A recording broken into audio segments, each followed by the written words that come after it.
Welcome to The Chat. This is a podcast from the team at Glasgow City Mission, the first and the granddaddy of the global city mission movement. I'm Charles Maasz, proud to be CEO at this time. This series is intended as a resource and a point of connection for anybody interested in the work that goes on at Glasgow City Mission. I want to speak to people whose passion, vocation, career, faith journey or life aligns with an aspect of the work and the rhythm of what we do. Many will have a faith perspective, some will not. Thank you for taking the time to listen. Please check out our website, our social media platforms. Click like, subscribe to our YouTube channel, and add us to your favorites. Feedback is welcome, but please keep it clean, keep it civil. Thank you.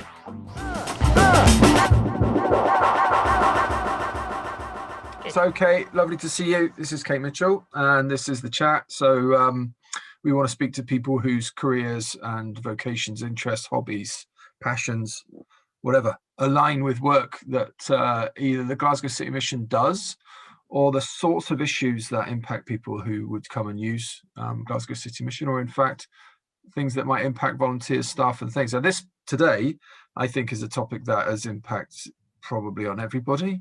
It's a cultural thing. And well, I should let Kate really describe firstly who you work for, how it is we came to meet one another, and your organization. Is it an organization? Is that fair to say? Love Matters. Yeah, we're a charity. Okay, good. Right, yeah. So tell us all about it, Kate. So I'm Kate. I have been in Glasgow since 2004, actually. So quite a long time now. I'm obviously not from here. So I'm from Manchester, and I came here for uni and have stayed in this great, wonderful city. And I've got two young children who are little Glaswegians. So my daughter's 6 and my little boy's 2. And I have been working for Bethany Christian Trust for just gone 7 years, actually, so quite a long time. And I sort of came on board with Bethany with a sort of employability hat. So my background has been sort of welfare to work and supporting people into employment. And I joined Bethany to try and offer that support, particularly in the West within Scotland. I've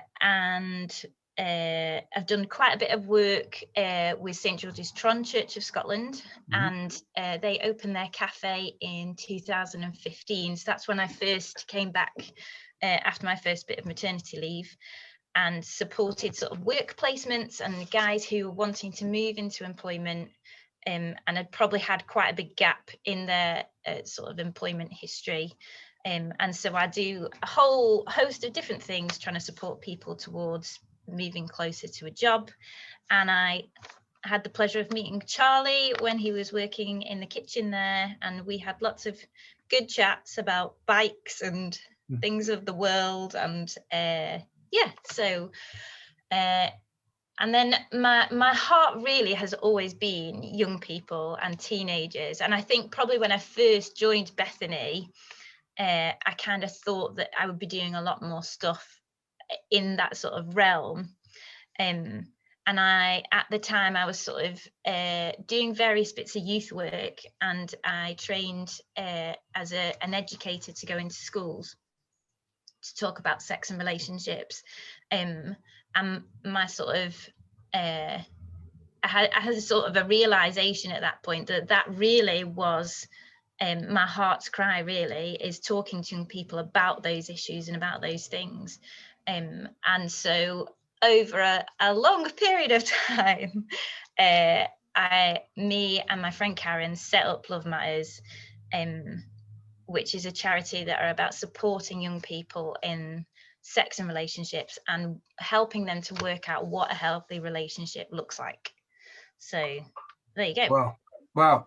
So you feel called and drawn to the area that most parents just completely want to avoid.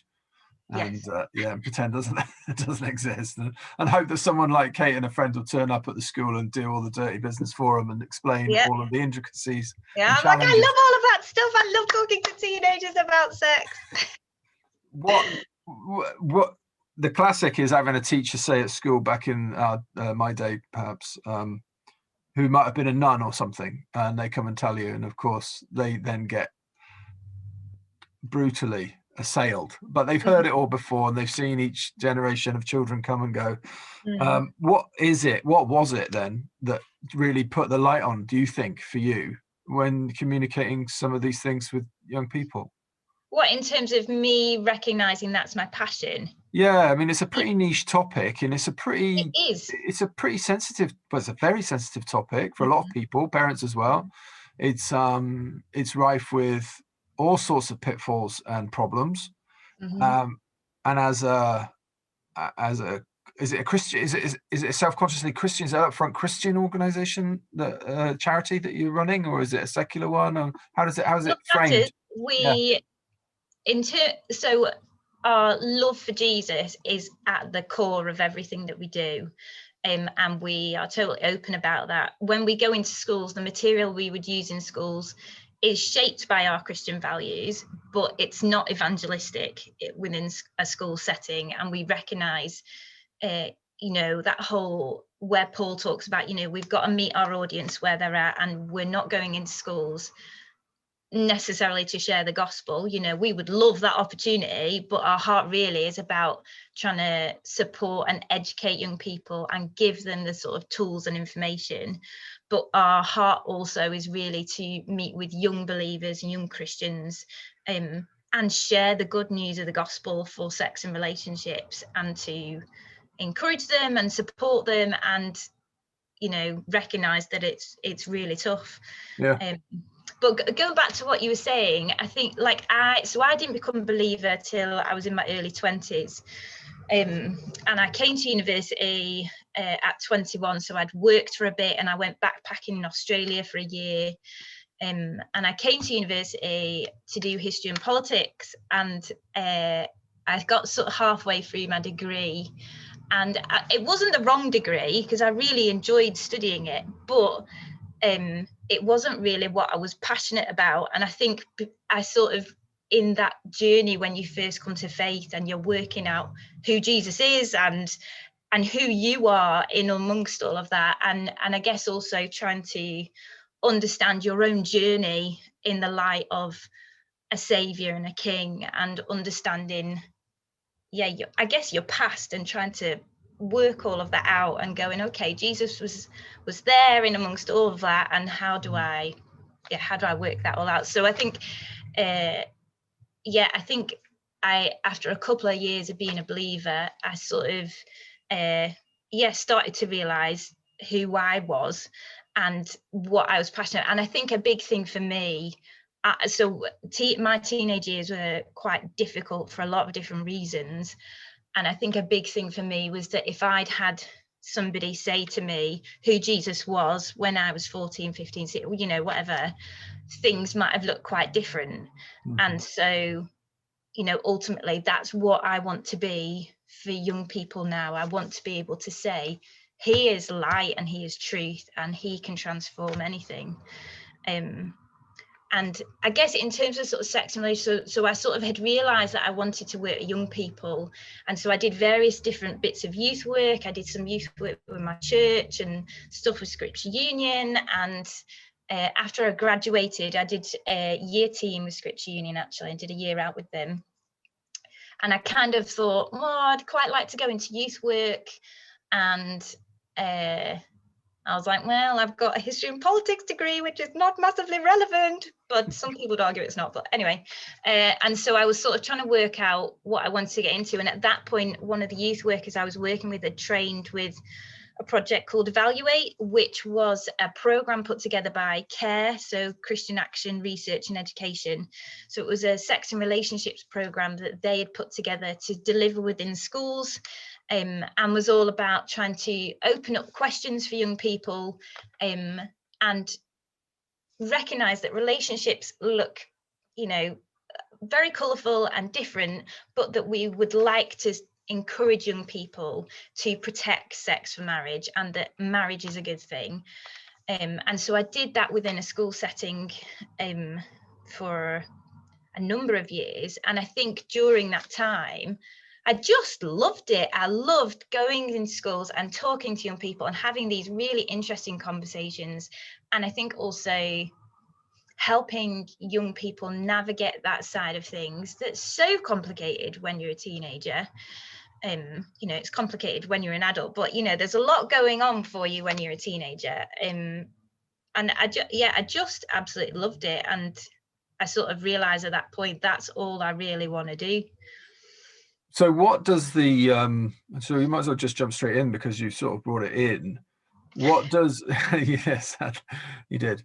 What does the 14, 15, 16-year-old Kate need to hear from, I won't ask your age, but you know, mother Kate, married mum, seen a few things, lived a bit longer, Kate. You want to be that person that you needed when you didn't have that person, I'm assuming.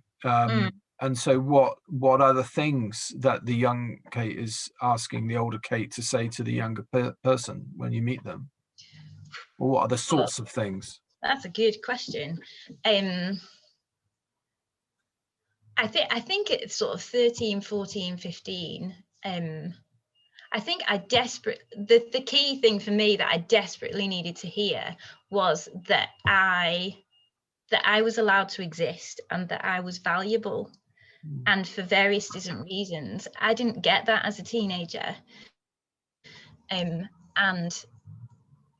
you know, I ended up not treating myself very well for a very long time. And, you know, even stuff that I still battle with now at nearly 40, I think, you know, that's what I needed to hear, is that I was here on purpose, with a purpose.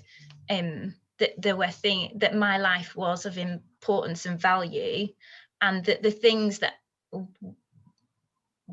I wanted to say, or that I did say, were worth hearing, I guess. Yeah. So how is there an issue then, do you think? So we want to communicate with young people about the value, not just of relationships then, but of their essential and intrinsic value, of people made in the image of God, as somebody precious, somebody of value, somebody worthy of dignity and of being dignified by others as much as by themselves. So that's there's a huge amount of self-esteem, I guess, issues with this, but there's also a question of where people, young people, look to find value, look to find self-worth from what is the credibility of your peer group.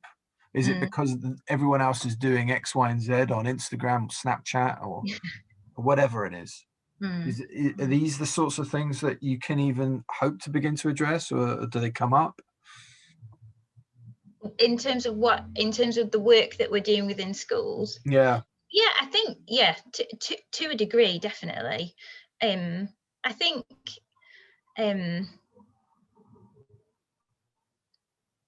sort of, trying to unpack that a bit.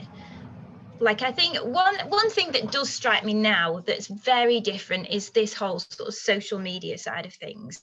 And I think a big thing that makes sort of, for young people, their experience different is that, you know, when we were younger, you know, if we were battling with something or struggling with something, we would go to the people that we trust or people around us and sort of wrestle it out a bit and try and work out where we're at on something. But then ultimately we would have to come down to make a decision about where we stood on something. But with this whole world of social media and the internet and whatnot, you know, when young people are battling or struggling with something right now, the first port of call isn't necessarily people that they trust or people that they value in terms of their opinions and ideas. It's let's go on the internet and see what the internet is saying about who I am or what I'm struggling with. And now young people's maybe ideas about themselves and their identity is shaped by sort of a whole culture or community online of people that they've not necessarily ever met, and people can find this whole community and vocabulary sometimes that validates where they're at or what they're struggling with. And I think that is very different, because it then opens you up to maybe concepts or ideas or sort of thoughts about yourself that wouldn't have appeared at all, but because you've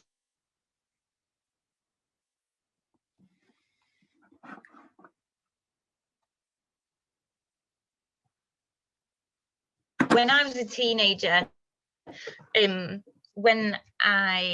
from about the age of 12, I started to struggle with an eating disorder very seriously, and by the time blown anorexic, really, really ill, nearly killed me, and I dread to think what I would have pursued at that point in the state I was in, because of what I could have looked at online and what, I was a mess without any of that stuff. And I really fear for particularly young women. As a woman myself, I really fear for young women, for the content that they can access so easily, and what can be spoken over them, and the images that they can see, and that all goes in and that all shapes us, and so that has an impact in terms of my desire to work in schools and work with young people and talk particularly to young women about the challenges that they're facing and the stuff that they're trying to work out. So, of course, so this is an incredibly intimate thing to discuss. Sadly, my internet connection is now being told, I'm told, is unstable. Just at that time. But so in terms of the topics that you would raise with Love Matters, and your personal experiences of eating disorders, self-image, sense of value and worth, I'm guessing, and having worked through all that, do you find those two things linked then? Are they often linked, do you think? Yeah. I think massively. And I think a lot about in terms of how we view ourselves. Of course, it's going to shape the relationships that we take part in, from friendships to, intimate relationships and sexual relationships. How we view ourselves impacts on how we allow others to treat us and behave towards us, and what we deem as acceptable behavior. And if we don't value ourselves, then we won't value the decisions that we make about ourselves either. And so inevitably we will take part in relationships that aren't going to do us any good if we don't think that we are of any worth or value to start with. And I think particularly, for those of us who, we all struggle with our identity, we all struggle with our worth and value, and some of us to greater degrees than others.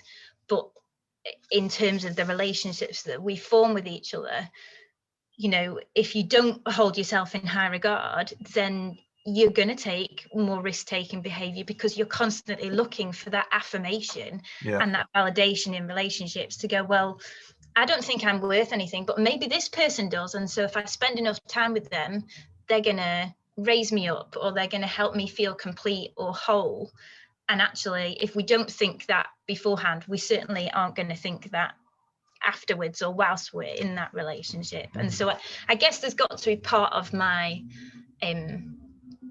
my own heart for wanting to do this work and look at sort of the whole picture of relationships, has got to sort of tap into identity and value, and I guess those sort of two things being connected with one another. Some people might think and push, but I know people, not necessarily the sort of people perhaps that will listen to a Glasgow City Mission conversation, but I can hear people that I know that would push back on some of that and say, well, actually, not all of it, of course, because we all, I think everyone would know people who through their brokenness or something in their formation as a person, or in their sense of bond or connection, a trauma has occurred, and they act out then, but they don't necessarily, firstly, they don't know necessarily that is why they do what they do. They don't recognize that their action is a symptom of the other thing. I wasn't, you weren't well nurtured or something, let's say that. To see your current behavior and accept that it might be as a consequence of that is quite a massive process to go through. So they wouldn't necessarily be in a place where they will be willing to accept that what I'm doing here casually and perhaps to the detriment of my own well-being is as a consequence of that back there. They may be saying, nonsense. Go back to your convent, your nun, and I'm just living my life, and I'm having a good time, and leave me alone. Equally, I think sometimes there are people who have come what we would all say are comfortable homes, but sometimes the young person in forming their own identity feels the need to kick back against and act out against, in contrast to the very environment in which they've been raised, and so they end up doing those similar behaviors. So it gets a bit tricky, does it not? It does, but I guess on the other hand, do we always need to go back to, obviously the motivations there are different, but ultimately it's somebody probably still causing themselves damage or causing other people damage, and so I guess we want to look at those two things. Do we need to question the motivation more than and how somebody's playing out their desires and decisions and whatnot? I don't know. That's a difficult one. If one is to tackle somebody's, so firstly, there's a value attached to the actions, right? So let's say we say your actions are negative to you, and they're negative to the people that you're engaging them with, because there's a lack of mutuality, there's a lack of value, and there's some degree of harm in the that you're using people, or you're allowing them to use you, etc. Right? So there's a devaluing of the human, which we would agree is negative. But purely from a young person's perspective, I'm just having a good time. Everyone's doing the same things. Who are you to judge? And so we would say, well, to get them to the place where they understand that what they're doing may have harm attached to themselves. Perhaps they don't see it now, but they may in future. We then have to stand in the place where we say, you don't know it right now, so it could potentially become a bit patronizing, right? You don't know the harm you're doing to yourself, and you're not yet ready to, or have the level of maturity to really comprehend why this is negative for you, and for others, and for society, perhaps. But trust me, I'm telling you. Right? That's totally, I can hear, and you can see, and how that goes down. But I guess there's got to be an element of that for young people in every sphere of their lives, because they recognize that they need to learn, and that they learn from their peers, but they're learning from adults, whether that's within a school setting or at home, or they're constantly learning, and they're constantly probably reminded that they've got to learn, that you don't know enough yet, you haven't experienced enough of life. And I think that's probably that's a good point for me to remember in all the work that I do, that you don't want to be patronizing, because the fact is, lots of time young people know a lot more than I do. Right, and they'll be keen to tell you that as well. It's like, you don't know what it's like to be us. You don't know what it's like. And ultimately, I think one of the key things, for a key value for me in the work that I do within Bethany, and in any sort of sphere, is that I don't want to be a person that says, I understand, because whatever you say, you don't, unless you've walked that path, unless you are in that situation, you don't understand. And we can be compassionate and we can say, I hear you and I want to validate what you are saying and say that it is important. But unless you've walked that path, you can't sit there and say, oh, I understand. And yeah, I think you've raised something really important, that we don't want to patronize our young people, because a lot of time they get it far more than we do. But I guess we want to give them tools sometimes, don't we? Yeah. And equip them to make their own decisions. Yeah. And trust them to be able to do that. Yeah, because they're being raised in this global context with the global platforms constantly calling at them from their handsets. And therefore they create, so previously we might have had regional or cultural contexts, frameworks within which to develop our understanding of what is a right and a wrong relationship, right? So it could have been that you went to a Catholic school, it could have been that you had puritanical parents, or it could have been that you had hippie parents who were into free love, but whatever, you had a fairly defined and accessible network of people who would stimulate your understanding and response to the world around you. Right now, your parents say your parents fine, they talk nonsense and they shout at the telly and they think Goggle Box is funny, but actually this platform in my hand on my phone is the one that is my school and my peer group and my influencer circle, and that is the range of information that I'm going to decide normalizes things for me.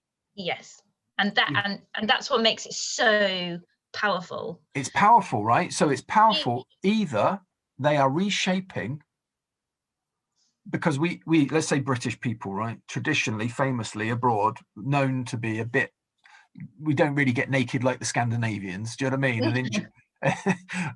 And we've got that kind of approach to things that I think it's a parody, it's a stereotype, but let's just roll with that for now. And so that with that comes a slightly uptight perspective on what normal or healthy physical and personal relationships should look like. And then a child who's trying to be rebellious will push back against that and go completely the opposite way. So these platforms, though, whilst they may be often outrageous, they may also just be normalizing something that's frankly quite normal. Do you know what I mean? Yeah. And and that perhaps it's our lenses that are skewed, and actually they've got access to a much more, like if something's very available, like you said, the young girls have got access to images on their phone at instant access with no barriers. And it's alarming, right? But at the same time, if what is freely available to you, and then you're also at liberty to pick it up or not pick it up, like is much less curious because it's constant. Yeah. And I guess ultimately it's getting that balance, because I don't want to censor things, particularly for my children. I want my children to be able to read any sort of material and be able to talk to me about it, because that's the world we're in and that's education. That doesn't mean to say that I don't want to protect them or shape things for them to a degree, because I'm their parent and I want to make sure that they're safe, and I feel that that's a job that I've been called to. Like my little girl, she's just starting to be able to read, and there's stuff that she can now read when we're out and about that she's not been able to read before, and I'm like, that is so powerful, because I can't withhold that from her anymore. I can't keep her safe from that or protect her from that. But then also, that's hugely exciting and exhilarating for my little girl, that she's like, oh, what does that word say? And you're like, oh, you know now, don't you? And so I guess we've got to be careful as well that we don't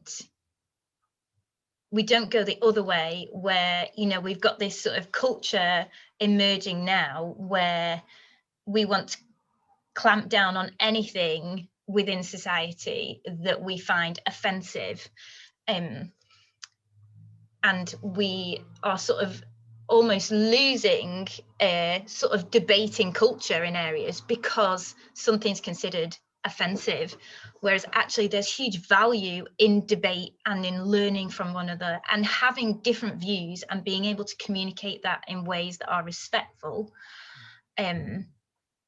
And we've got to make sure that we don't go to that other degree where we go, well, actually, we're going to be the sort of thought police and say what is acceptable to read or think or see and what's not.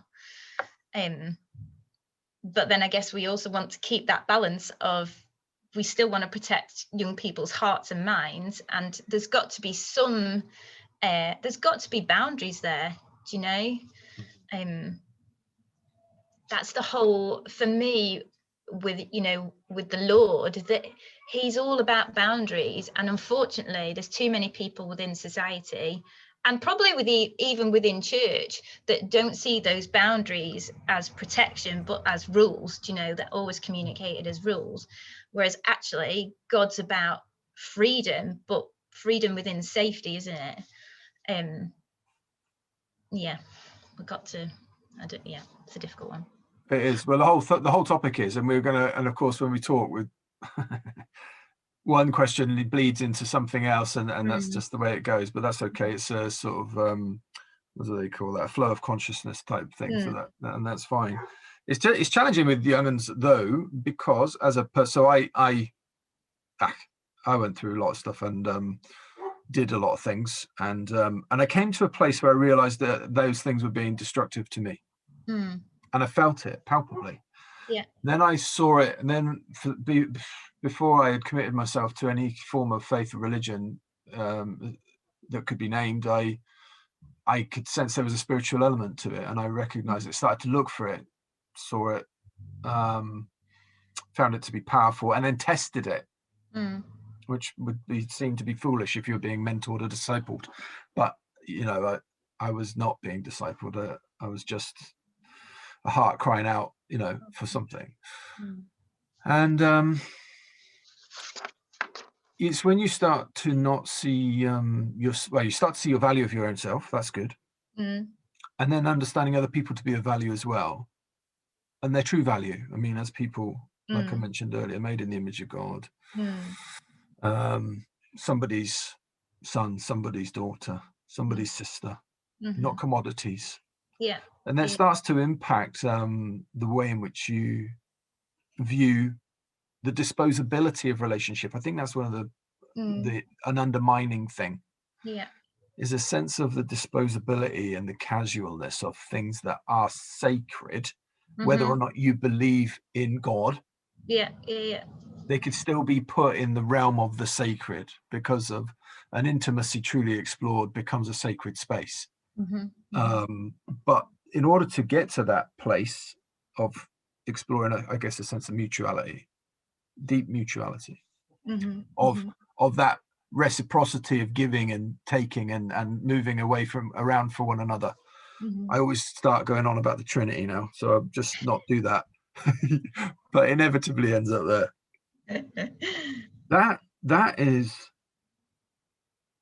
That's a profound place to get people to, or to try and steer people toward. That could equip perhaps people, do you think, if they were able to think in these terms, think of themselves and others in these terms of mutual worth, mutual value. There's no more then, it's not about hierarchy of value, it's about a mutuality of value. Yeah, definitely. Yeah, it's huge. Then you're equipping perhaps and tooling people up to engage better, not with themselves, and then engage with others on a platform and on a level which gives them a better chance of prospering in those relationships. Yeah, definitely. Don't agree too much, because we've got to have a dialogue. but that is what is hugely powerful for me, for the gospel, is that, and about sex and relationships, is that Jesus, it was always about preferring the needs of others before himself, and if we can do that as his believers, that's how we flourish, and that's how our relationships flourish. You know, and if we could help, you know, if we can help communicate that to other people, you know, that the gospel's not saying actually we want to try and change some of the ways you think about relationship. No, we actually want you to live in a completely different way, and to have a completely different approach to what a relationship looks like. because every person is hugely valuable, and that should shape how we have our being within community. So how is it those gospels, those passages that are often taken out of context, of course, around relationships, headship, not denying one another, this sort of thing, they've been used for several hundreds of years, certainly in the domestic environment, Mm-hmm. to aid the cause of subjugation, really, I suppose, a definite hierarchy thing. Mm-hmm. Mm-hmm. But that isn't the mutuality that we're talking about. So we're trying to move our use and the way in which we handle those texts to give them a slightly more nuanced and equal footing. That's going to be tricky, surely, because there's plenty of vested interest in keeping with the old the old way of reading that. I guess it's thinking through, is that within Christian circles? Is that within the wider society? Because there'll be a lot of values that we hold within church community and within church and Christian tradition that would be out of step with the wider society and without wider community. That doesn't make them necessarily morally wrong, but it means that they look very different. Let me clarify that then. I have assumed that the Victorian sort of evangelical perspective, and perhaps, I don't know for other faiths, but anyway, evangelical Protestant tradition, mm-hmm. that, let's say, the Christ is the head of man and man is the head of the woman, etc. Mm-hmm. ideas would have to the lay person who is not wholly attentive to discipleship, mm-hmm. been taken as license to manage his household in a fashion, right? Mm-hmm. That then becomes the cultural norm, mm-hmm. and that then is perpetuated through right up until classically and well, at least in my memory, certainly the 1970s, 1980s idea of masculine is very much front and center, and the birth mm-hmm. child of that kind of thing, I would mm-hmm. say. Mm-hmm. And now we're moving into much more, hopefully, enlightened times. Mm-hmm. But I sense that the sort of Victorian version of Christianity perhaps has given birth to a particular attitude, which then became broader in its cultural adoption. This is going to be awful to listen to. I've just waffled like crazy, but I think I know what I mean. Well, I guess I think that probably those values are still held in certain parts of the church, or with certain individuals within the church. But I would like to think that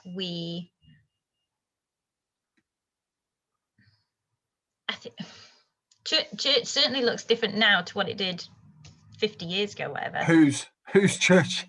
Well, quite. So are we allowed to name your place of fellowship? Yeah. So good. Yeah, I'm at Glasgow Vineyard. Great. And we have lots of women preaching and leaders in the church, and lots of ladies speaking about the Lord, which is great. Say that again, because if I'd have said that, I'd have got hung for it. Lots of ladies. Lots of ladies.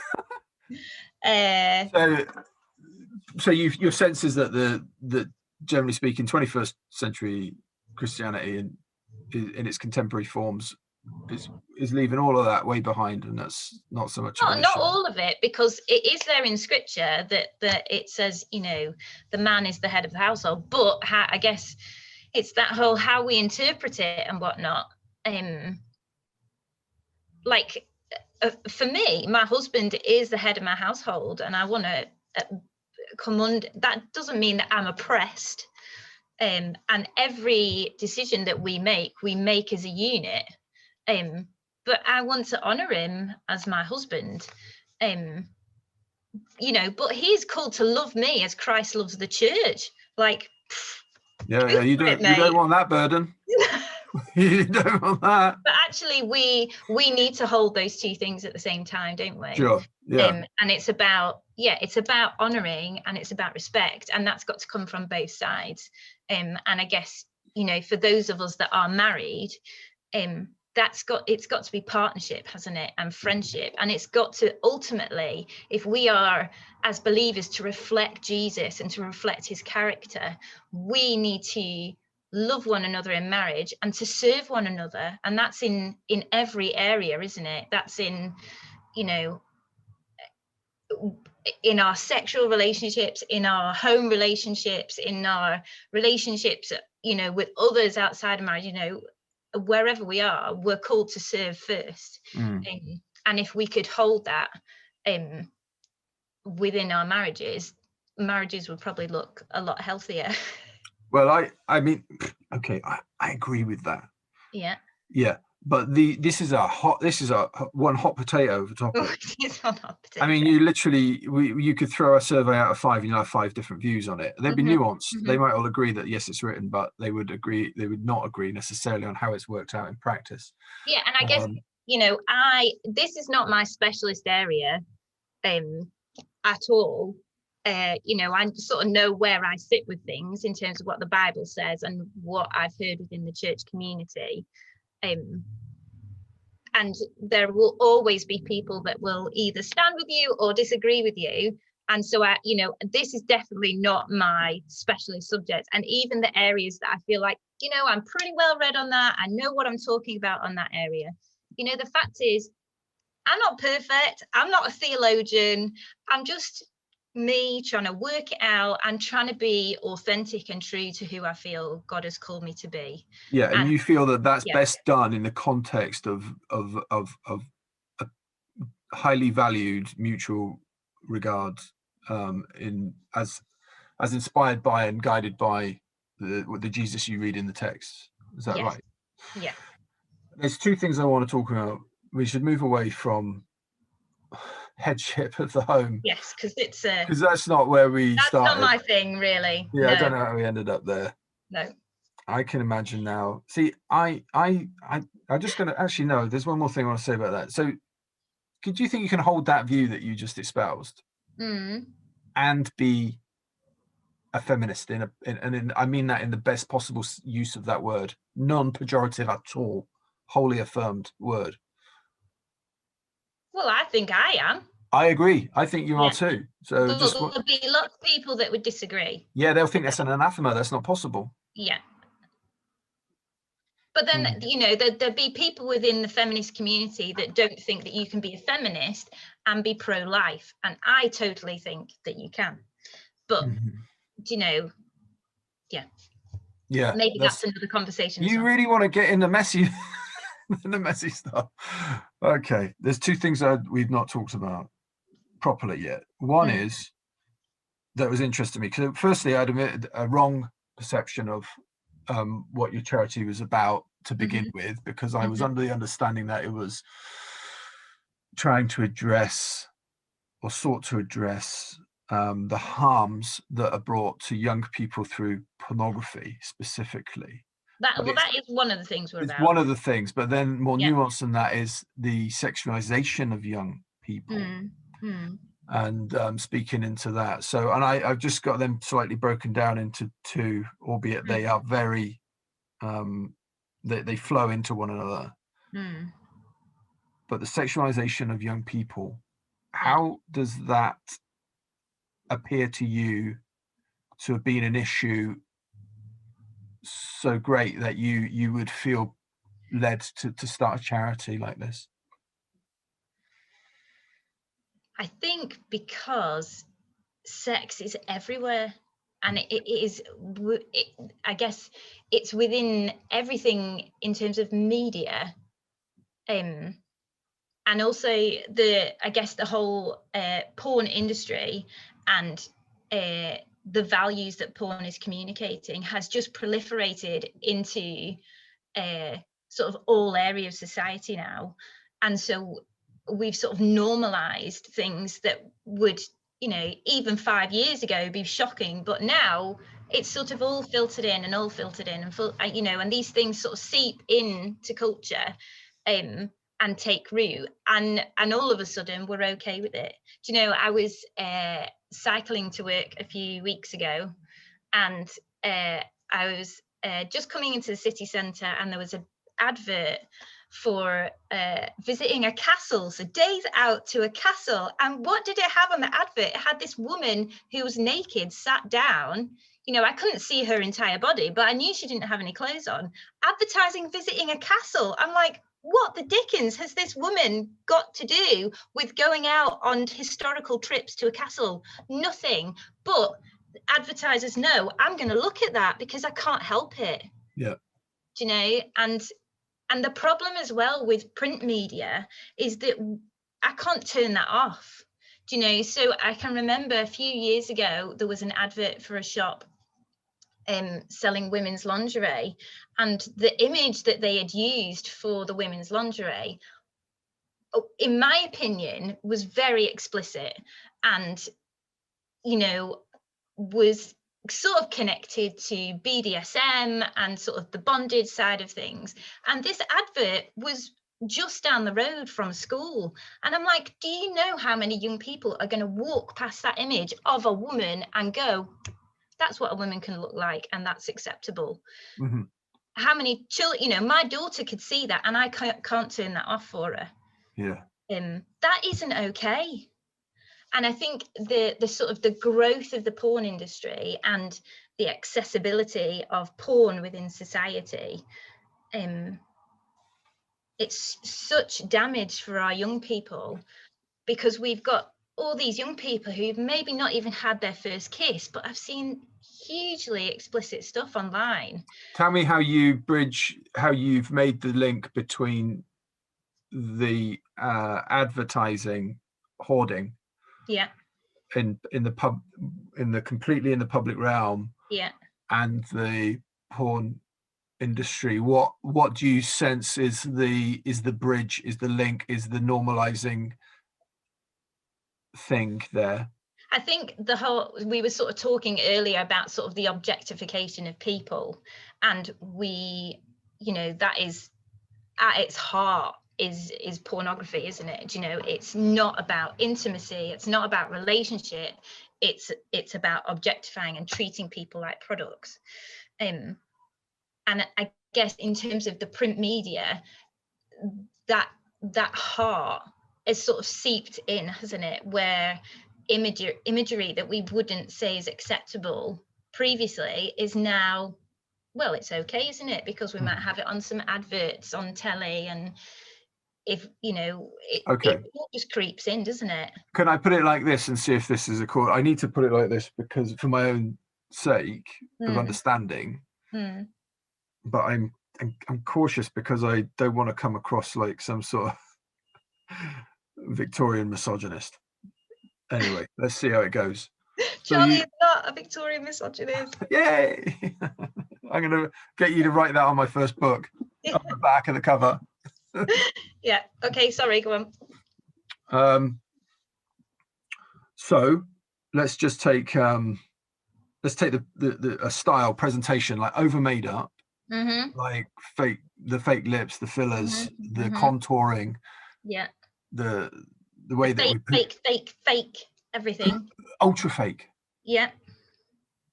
Is, well, it would have been ridiculed to try self-consciously to look like a porn star in that hyper color max ultra HD kind of ridiculousness, massive lashes and all that, has become the mainstream look, but unself-consciously not realizing necessarily that is borrowed from the parody of the porn star look. I think a big thing as well has got to be the sort of the growth of reality TV and the sort of fame for 5 minutes, and this desire within culture now to be famous and to be a celebrity. For what? Do you know, like what Are you famous for your profession, for your academic attributes, for your sports proud? You know, people just want to be famous for the sake of being famous, and ultimately people recognize there's power in shock value. Mm-hmm. And the problem is that as we've as the porn industry has grown, you know, the fact is, you know, with smartphones and the advent of smartphones, people have this entire world right next to them all the time, and so everything becomes accessible 24 hours a day. And so if I want to look at women or men or people doing stuff, I can do that whenever I want in the privacy of my own home. Mm-hmm. And You know, so you know they're going to, sorry to interrupt you, you know they're going to say though often to me, yeah. I don't dress for other people's gaze, I dress for myself. Well, Yeah, they're going to say that, you know, more often than not. but that is still saying I am valued solely on what I look like. I am still a product, and I am still validated by how I look. Mm-hmm. Beyond anything else about me. Like, how on earth is that liberalized? You know, how is that liberated or empowered in any capacity? It's not, but your look, powerful. But your look enters the room and is disseminated across a room. Yeah. Your look is long before the gravity and weight of your intellect can be. Yeah. You know what I mean? It's like and if you were a young person, if you were told when you were young, you're stupid. Mm-hmm. Don't talk rubbish. You weren't made. You were made pretty, not clever. Mm. Or whatever, and then you grow up, and a seed of that is in, okay, well, where the value I bring to the world is that actually I'm strong, or actually I'm physically attractive, or I'm funny, mm-hmm. or I'm clever. But you work to what you perceive your strengths to be, don't you? Yeah, and it's powerful. Sex is powerful, and things are going to be easier if you're more attractive. Unfortunately, that's what culture says, because we are sexual beings, and because we are tempted and enticed by that. And so I guess at the core of it, it shouldn't really be any surprise to us that sex sells, and that sex is everywhere, and that people want it. Because also in those moments of sexual gratification, you're not alone for that moment, are you? However you're experiencing that. And so what do you mean by that? Where's the bond? Well, I guess in terms of people experiencing pleasure, it's a distraction, isn't it? And it takes your eyes off the circumstances that you're in, or the reality that you're in. And so even in the billboard moment, when people look at it, yeah, are people experiencing pleasure? Well, some people will. Mm-hmm. You know, and that's why it's there, and that's why the advertisers know that it works. Mm-hmm. It must work, because I mean, the amount of traffic that's on the web, and I don't know the stats, but a massive proportion of it, and a massive proportion of the traffic on the web, is all around this. Yeah. So it's clearly the most potent force on the planet, probably. Yeah. Every second, 28,000 people are watching porn. In the UK? Like globally. Really? Yeah. No, I believe it. I wouldn't be surprised if it was much more than that. I mean, it's great. I mean, the one website they did sort of an assessment of how much content they had, and it was enough videos for 5 videos for every person on the planet. Right, and so if the consumers are are the consumers a relatively small percentage of the adult population? I don't know. Well, so they would estimate that around 70% of men are consuming porn on a regular basis, and about sort of 70. Yeah, and about not too dissimilar for women. I think it's about 69%, 75% of porn. Is it wrong that I'm shocked at? Well, I'm shocked at both of those numbers. I don't know which one I should be shocked at more. I guess I should be equal. But I'm surprised to hear that, because because men are always accused of being the ones who are the key consumer, and probably they are. I would expect them to be. But Yeah. 60% of women is a surprising statistic to me. But I guess I wouldn't say it's wrong that you're shocked at those statistics, but I think porn enables us to not feel alone for those moments, doesn't it? That we are part of this world of the people on screen, and we love a distraction, don't we? We love being distracted from our reality, and we love escaping, and porn is just another way to do that, I guess. Right. Like, you mean in the sense that it's a kind of dopamine sort of release thing? It can be addictive. Yeah, all those things. Yeah, starts to consume you. You're not the consumer anymore. It demands of you. You don't demand of it. Yeah, and for some people, porn is definitely an addiction. Yeah. But I think for me, it's not. My concern isn't just for the community that are struggling with addiction and the fact that we now have men in their 20s struggling with erectile dysfunction because they're so hardwired for pornography. My concern is why have we got to the point where we are so okay to watch other people having sex, like that sort of voyeur concept has just proliferated through society. Could that be a deep normal? Could that be a prehistory normal? Could that be why it triggers? Some types of pornography have always existed, going back through the centuries, but the sort of mass production of pornography and the easy accessibility of pornography, those two things mean that people can view stuff that they would never have had access to previously. Oh, yeah.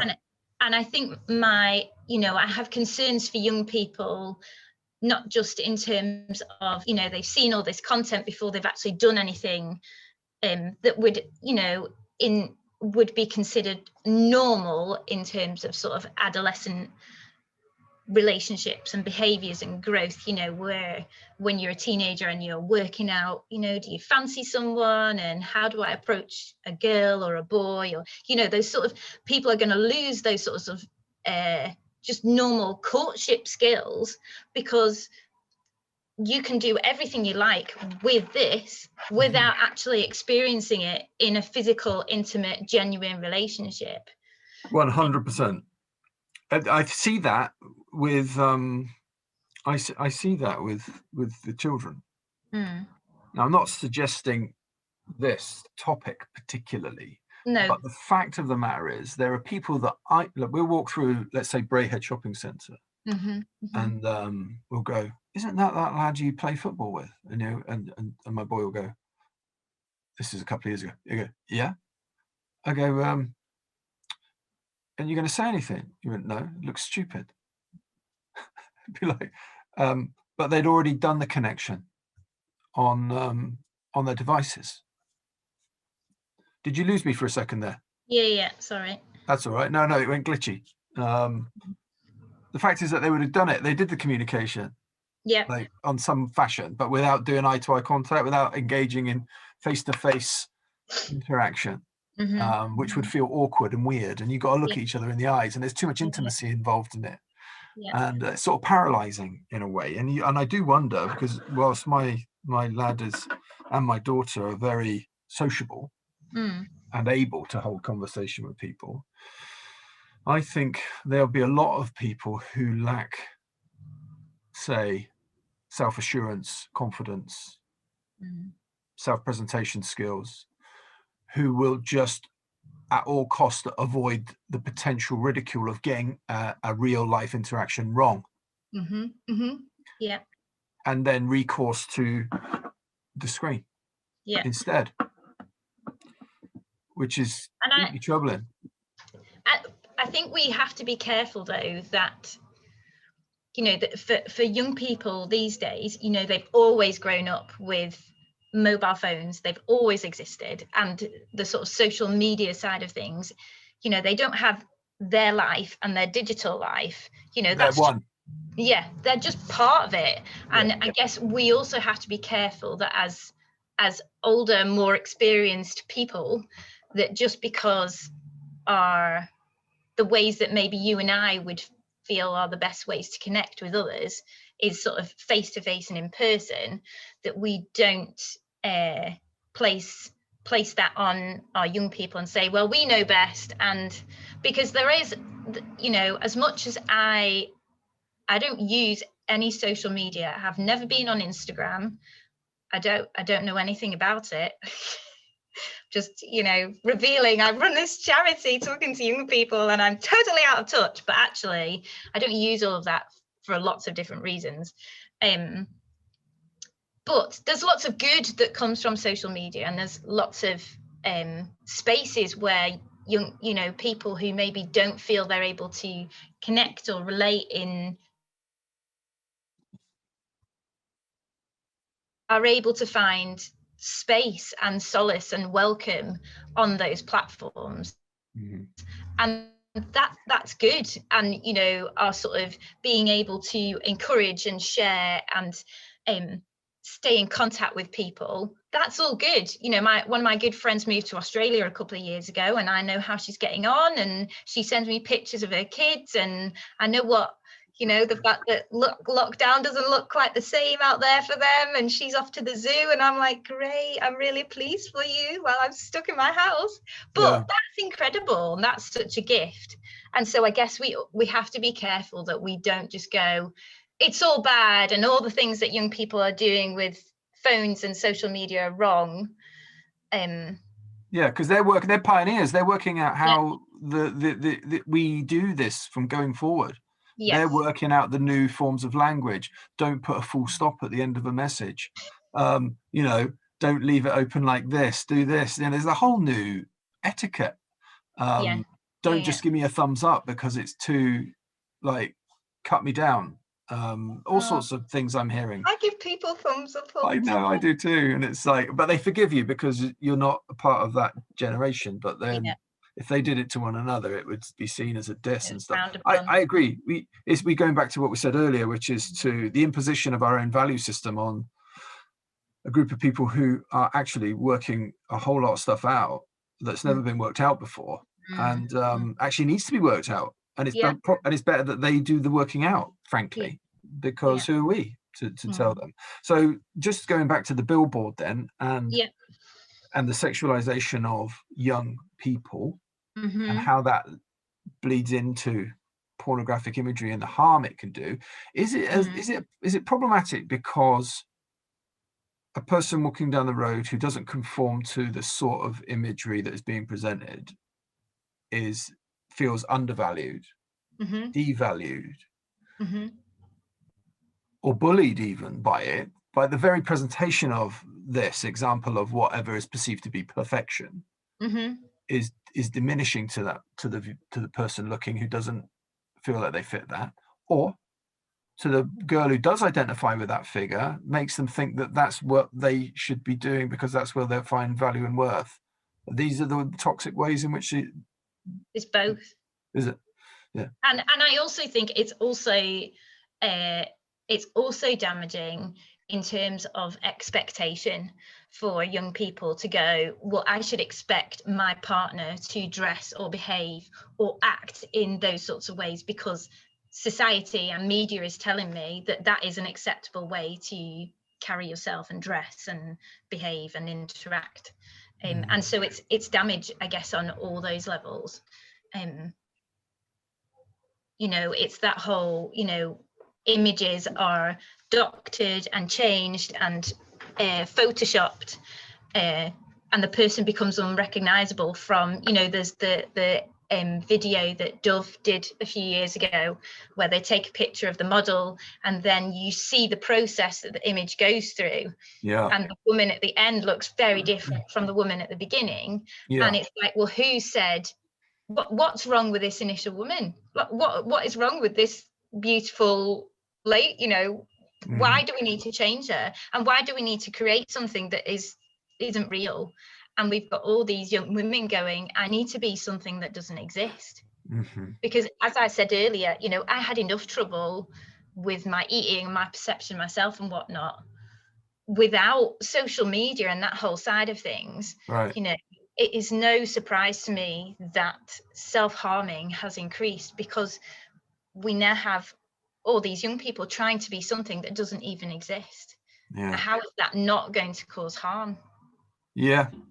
And of course and not to just sort of lump men in with this just for the sake of being seen to be even-handed, but I see a lot of emphasis from young boys very early, 15, 16 years old, who feel like they do have to look like the guy on I don't know what the program is called, Love Island or some such thing.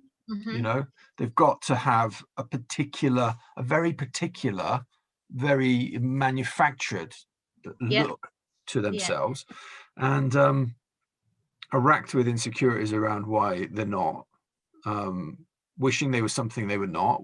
Curly hair, they wish they had straight. If they got straight, they wish it was curly. If they tall, they wish they were stocky, and if they're stocky, they wish they were tall. And the poor people, but that's always been the case, right? But it's just got to be more acute now, surely. Surely.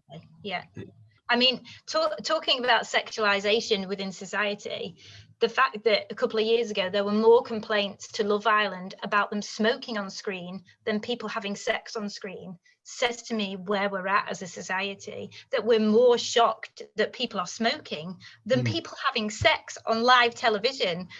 How are we okay with that? Oh, I despair, but there we go.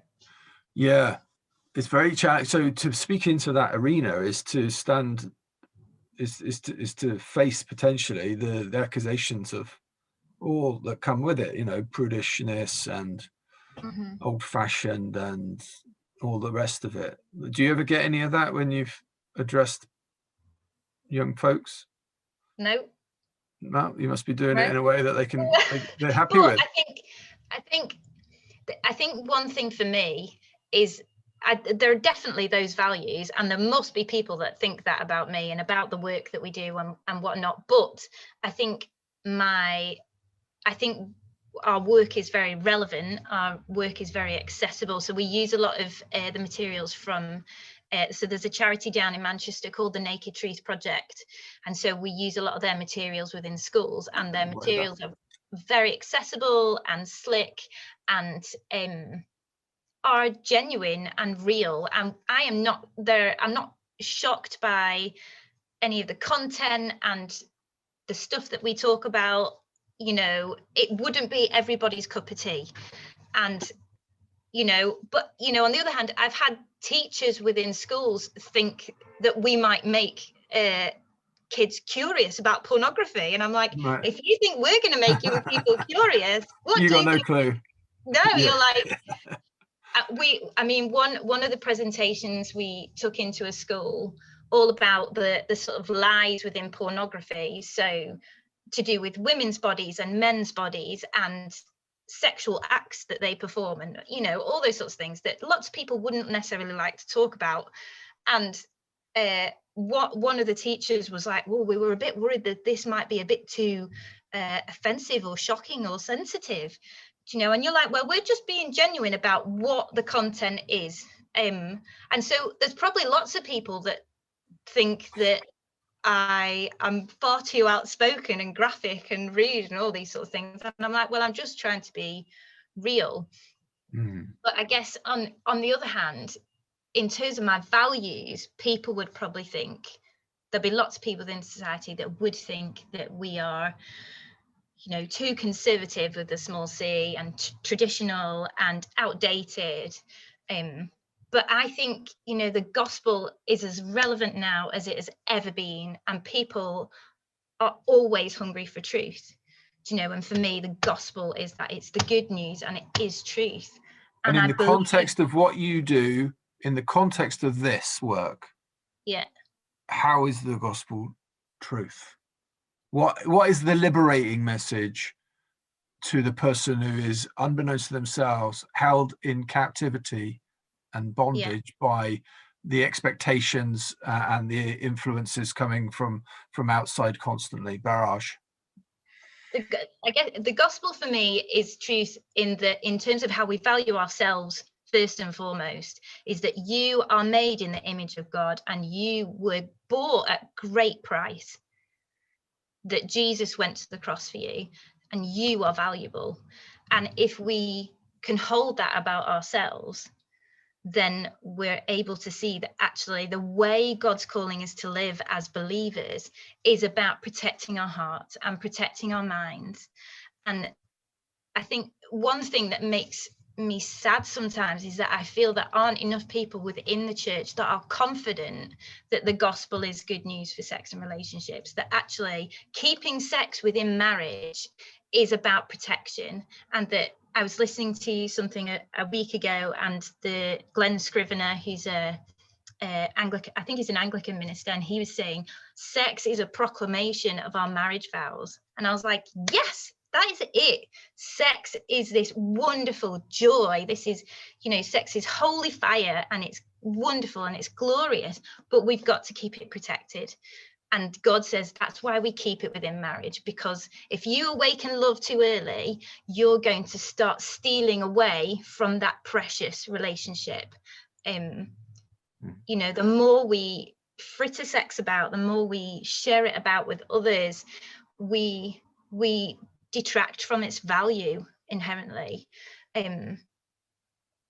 Sex is to be shared between a husband and wife within marriage, and sex is a gift from God, and it's about knowledge. It talks in the Bible about that sex is about being known and knowledge, and that sex is for pleasure and it is for comfort, and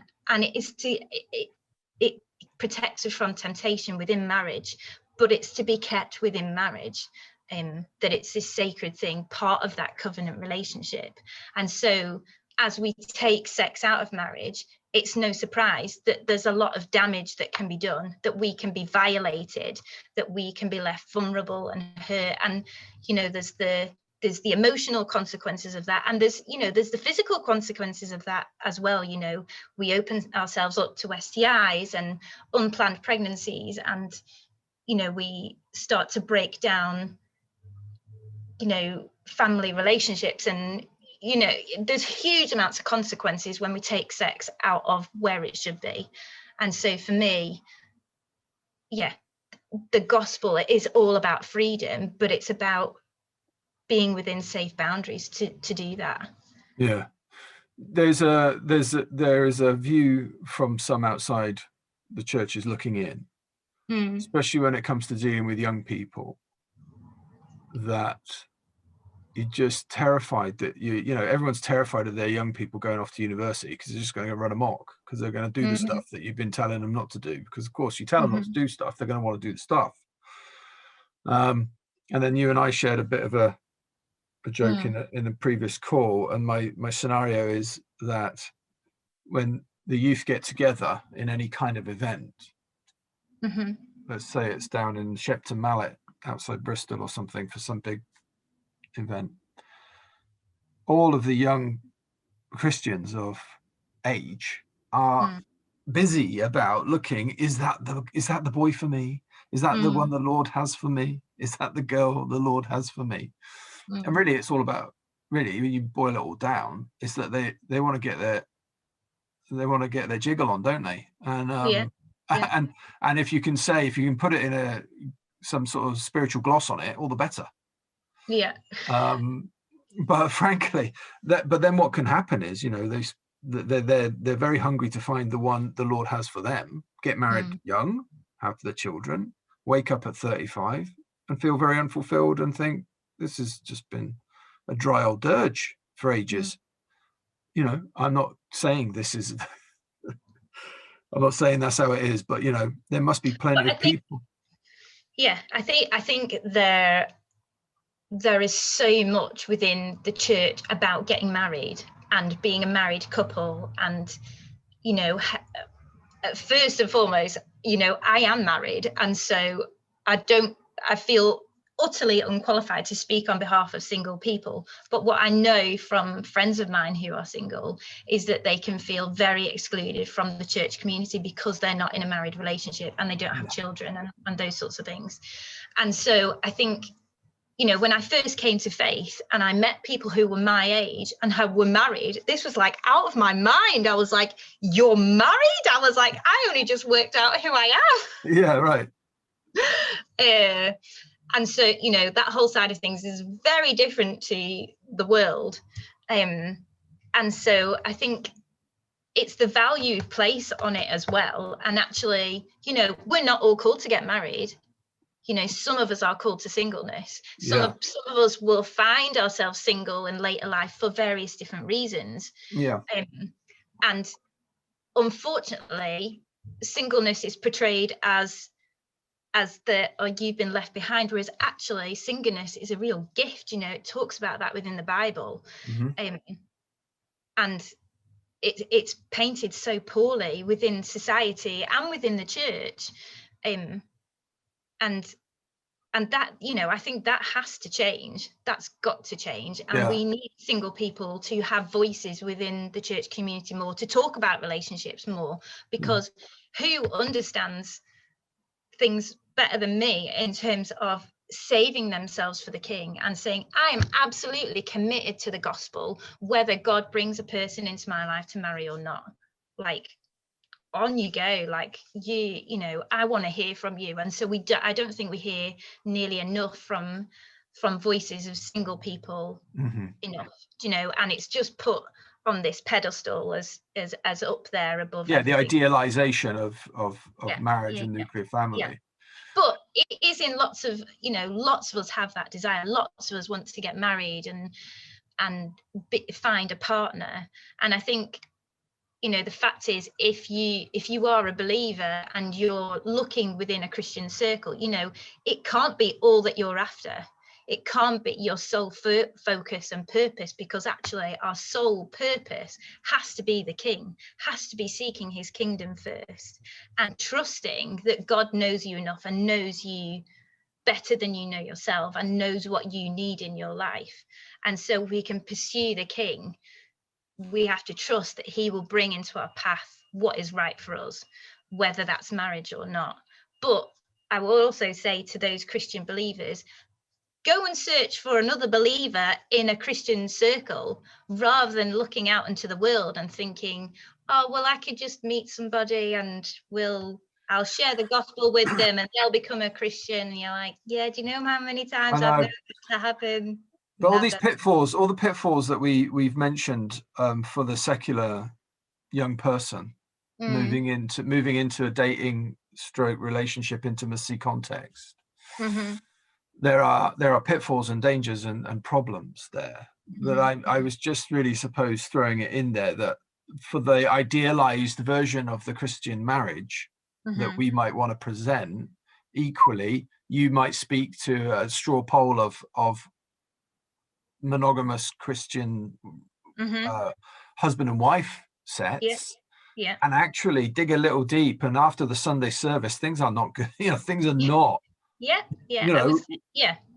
and that you know, I think sometimes people are rushing into marriage and just wanting to have sex, really, rather than actually saying, is this partner God has for me for the rest of my life? And it was interesting. I was watching something recently. This is totally not necessarily connected. I was watching a program all about Julia Donaldson and, you know, all her books, and, you know, it's all about her life. And she's been married for a long time, you know, 30, 40 years, you know, very long time. And somebody had said to her, what makes a good marriage? And she says, you know, marry the right person. And it's as simple as that. And I think, you know, my husband is my absolute best friend, and that's who you need to marry. You need to marry your best friend, and you need to know that your sort of life trajectory, not just your values, but where you want to go, matches up. And you're going to be on the same path, because if you're going into marriage and you are wanting different things, you're going to have to reconcile that before you get married, because if you think it gets easier once you get married, you're wrong. Yeah, so there's a quality of discipleship there, element to that, in terms of your pre-marriage discipleship. Yeah. Which again, I think probably takes some profound, because of course you talk about they were married before you'd even worked out who you were. Well, trust me, they hadn't yet worked out who they were either. But they were making a go of it, right? And they'd agreed to journey together in that adventure of working out who we are. And I guess for some of those people, that is right. And if you're going to get married at 19 or 21, maybe that's the right thing for you. It definitely wasn't the right thing for me. I needed to work out who I was for quite a long time before I met the right person. But it can't be all that we are focused on. That is. But I think when young people's impulses are being suppressed and they're being told regularly that what everyone else is doing is not right, but it looks normal to the young person, and they're holding it down and holding it down and holding it down. That's tough. That's tough. And then someone says, "Oh, this might be the wife the Lord has for you." Then let the floodgates open. Let's just they're like, go. Let's do this. That's it. We're on. And it can lead to some problems down the road. And I think there is sometimes there's a lack of willingness to address the reality that people face. You know what I mean? It's like too scary. It's too scary a place for people who have got a protective mindset to protect people. We want to hide them from the thing, to the point where then all that we do is encourage dishonesty, because they know it's out there. But they also know that they can't talk about what's out there with you because you've tried to pretend it doesn't exist. And then you end up with a dualistic kind of relationship with people that you had hoped that you could have protected.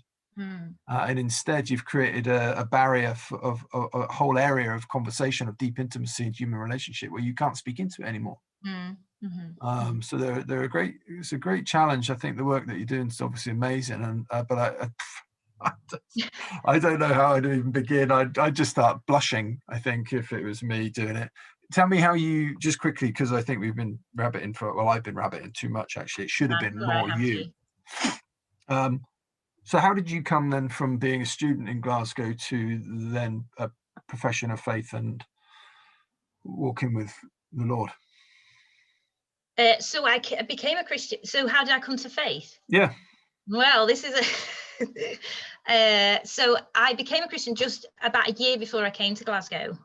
And so it's a interesting story, as it all is for everybody that's come to the Lord. So I didn't grow up in the faith at all, and my younger sister became a believer when she was a couple of years younger than me, so she must have been about 14. And she'd heard somebody talk on the radio and say, "How can you judge the Bible if you've never read it?" And she was like, "Right, well, I'm going to read it," and just started to encounter God. And I can remember I walked past her bedroom one night and I was like, "What are you reading?" And she was like, "I'm reading the Bible." And I was like, "Oh, how often do you read that?" And she was like, "Oh, every night." I was like, "Oh my word, she's in a cult. What's happening?"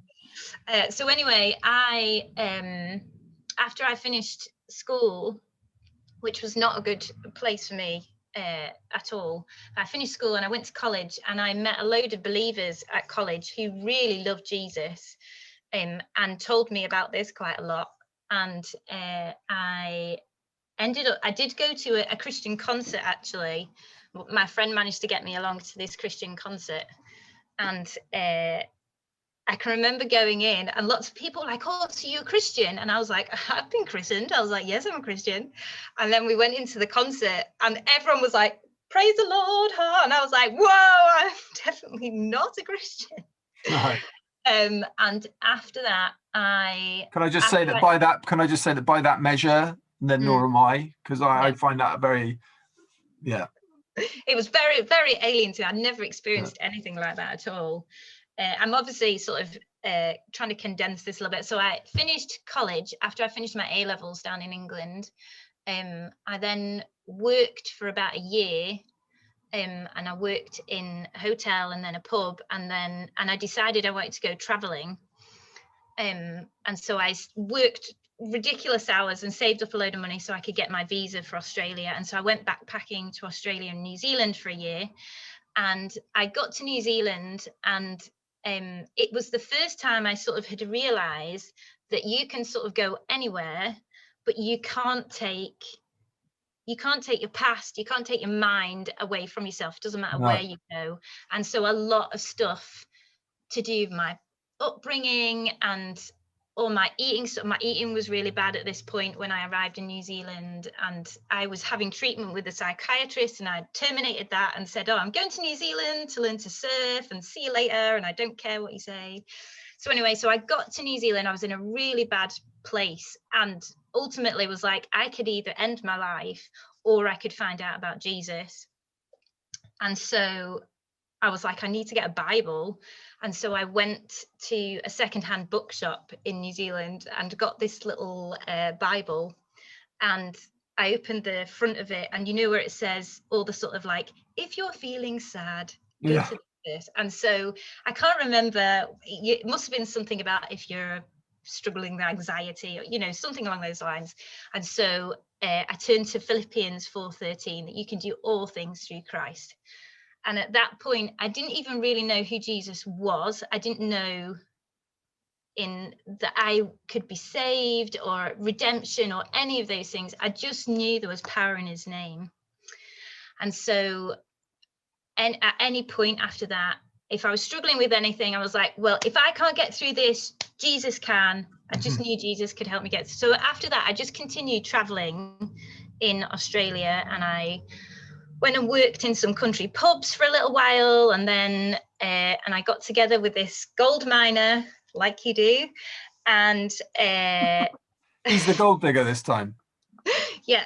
Honestly, I went down to the gold mine in his big truck, so he put all the explosives in the ground. So anyway, so I went out with him for a little while, and then I moved in with his best friend in Perth in Australia. And so I was living in his flat, and then I'm trying to make this a bit shorter because it's quite long.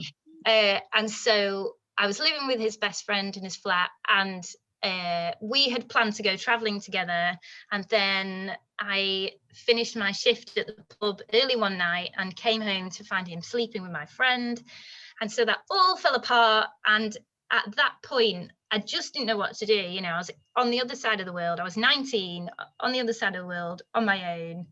And so I rang up my friend who I worked with at the pub, and she said, oh, come and stay in my flat with me. And so she let me stay in her spare room. And I can remember sitting on the bed in her spare room, and everything that my friends at college had told me about Jesus, I just knew he was real. Like there and then, I knew he was real, and I knew that he would never if I lived for him, that he would never let me feel like I felt that moment, like totally in the pits. And so at that point, I knew I wanted to be a Christian, but I just went off traveling again after that. And then when I came back from Australia, my sister had started going to church at this point, and she was like, oh, you should come to my church. And at that point I was like, oh no, I don't want to go to church. I'll have to go to church and lots of Christians and everything. And so, but I went along to her church, and that was it. I have never ever looked back. He's absolutely changed my life, and I am unrecognizable from the person I was at that point, physically, all those things. And there are things within my family relationships that I never ever thought could get better or could heal or look different, and they do, and that's because of him, and he'll never fail you. He absolutely is the way in the life. So in that moment in New Zealand, he became your ideal, the male person who would never betray or I just undermine knew. you or Yeah. Amazing. Yeah. And where is the fellowship in Manchester? So they were called the Lighthouse Christian Centre. So they were based in Chorlton, but they've moved since I've been up in Glasgow. They now meet. I think they've got a building in Salford. Right. Great. But yeah. Good. And you never look back. That's wonderful. Never. So I'm going to wind things up now. So we've been talking thanks for all the time that you've given us this afternoon. I appreciate it. And tell people where they can find more information if they want to get you to visit and talk, or they're just interested in just reading more. I mean, if people want us to come into schools that they're in, or schools their children are in, or if they'd like us to come and talk to their youth group, they can find us online. So we're at www.lovematters.org.uk. So that will probably be. We're on Facebook and Twitter as well. So feel free to drop us a message and get. That's a we, but not you. As yes. in, Love Matters is on there, but you're not on there. I'm not on there. No, you're not on there. No, not really. No. That's okay. We've established your lack of appetite for personal engagement with these things. Yes. Yeah, fair dues. All right, well, I really appreciate the time you've given me, and thank you. God bless, and I look forward to speaking to you again. Yeah, take care.